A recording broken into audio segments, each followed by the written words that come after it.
My parents stood in the kitchen holding plane tickets. We're leaving for a week. Don't call unless someone's dying. They returned to find their house was now a crime scene. My mom walked into my room while I was doing homework and said they're leaving for Miami tomorrow morning, a whole week. And don't even think about calling us unless someone's dying, she added. She handed me a schedule for my siblings. Lola, who's 2, Angel, who's 4, and Benny, who's 6. Mind you, I'm 12. And before you start, no, you can't have anyone over to help. No, you can't take them to grandma's. And no, don't call us if you're overwhelmed. Dad looked up from his phone. Don't ruin our vacation. Every time we go anywhere, you try to mess it up. Remember when we went to Vegas for Christmas? You called about Angel's fever and killed our entire mood. That fever was 104 degrees. If you can't handle this, maybe you're not mature enough for 8th grade. Maybe you need special education. They weren't joking. Last year, they actually called my school, said I had developmental issues when I complained about babysitting. Day 1 started with Lola throwing up at 6 a.m. Not just a little, everywhere. While I'm cleaning vomit off the carpet, my phone rings. It's Grandma, Dad's mom. She's at the hospital. They found something during her routine checkup, and she needs emergency surgery tomorrow. She sounds scared. She asks if I can come sit with her before they operate. I tell her I'll try, even though I know I can't leave 3 kids alone. I call Dad. He declines. I call again. Declined. Finally, on the 4th try, he picks up. What part of don't ruin our vacation wasn't clear? I explain about Grandma. She's being dramatic. She's fine. He hangs up. 20 minutes later, I get a text from Mom. If you contact us again about anything except a real emergency, you're not going to 8th grade next year. We'll tell them you're too unstable for regular classes. Day 2. Grandma calls again, crying. The surgery got moved up to this afternoon. She's alone and terrified. I'm trying to find anyone who could watch the kids for just 2 hours. My friend Penelope's mom says she would, but my parents blocked her number last year when she offered to help. I tried calling Mom. She left me on red. Lola's still sick. The thermometer reads 103. I called the pediatrician, but they needed parental consent to see her. I forged Mom's signature on the form, my hands shaking. Meanwhile, my parents posted a photo from a yacht with champagne glasses. The caption reads, "Finally free. No kids, no drama, just paradise." Day 3 gets worse. The hospital calls. Grandma's surgery had complications. She's asking for family. The nurse sounds worried when I explain I'm 12 and home alone with siblings. I can hear Grandma crying in the background, asking why no one came. I tried Dad one more time. This time, Mom answers his phone. "I'm blocking your number right now. You're a manipulative little brat trying to guilt trip us. You're the reason why our life sucks. I hope you know that." Then she blocked me. On day 4, I can't even tell them that Benny split his chin open falling off his bike. 7 stitches. I had to Uber to the ER with all 3 kids because you can't leave toddlers alone. The nurse asks where my parents are. I lie and say they're parking. She doesn't believe me but doesn't push. The bill will be thousands. Day 5. I haven't slept in 48 hours. Lola's fever won't break. The hospital calls again. Grandma's taken a turn. She might not make it through the night. She's asking for me specifically. Says she has something important to tell me. I'm sobbing so hard I can't breathe. Angel's asking why I'm sad. Benny's trying to hug me. Lola's crying because I'm crying. That's when Mrs. Holmes, my English teacher, shows up. She says the school sent her to check why I've been absent. She sees everything. Me collapsed on the floor, the sick baby, the hospital calling repeatedly. I show her my phone with my parents' locked number. She asks to see their social media. There it is, posted 1 hour ago. Them parasailing with the caption, "Living our best life.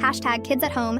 #freedom week." Mrs. Holmes sits down next to me, puts her hand on my shoulder, and pulls out her phone. "Emma, Holmes, I'm going to make a call now. This isn't your fault." They came home glowing. Mom still wearing her resort bracelet. Dad carrying duty-free bags laughing about something. The laughter died when they saw Mrs. Holmes, 2 CPS workers, and a police officer in our living room. "What's going on?" Dad demanded. The CPS worker stood up. "We're removing the children from your custody. Multiple reports of abandonment and endangerment." Mom actually smiled. "Thank God. I'm so tired of pretending to want this." She gestured at us kids. "Take them." The officer stepped forward, pulling out handcuffs. "Ma'am, you're under arrest for child endangerment resulting in bodily harm." Mom's smile vanished. "For what? A mom can't go on vacation anymore? We live with Grandma now. She told me she already filed for emergency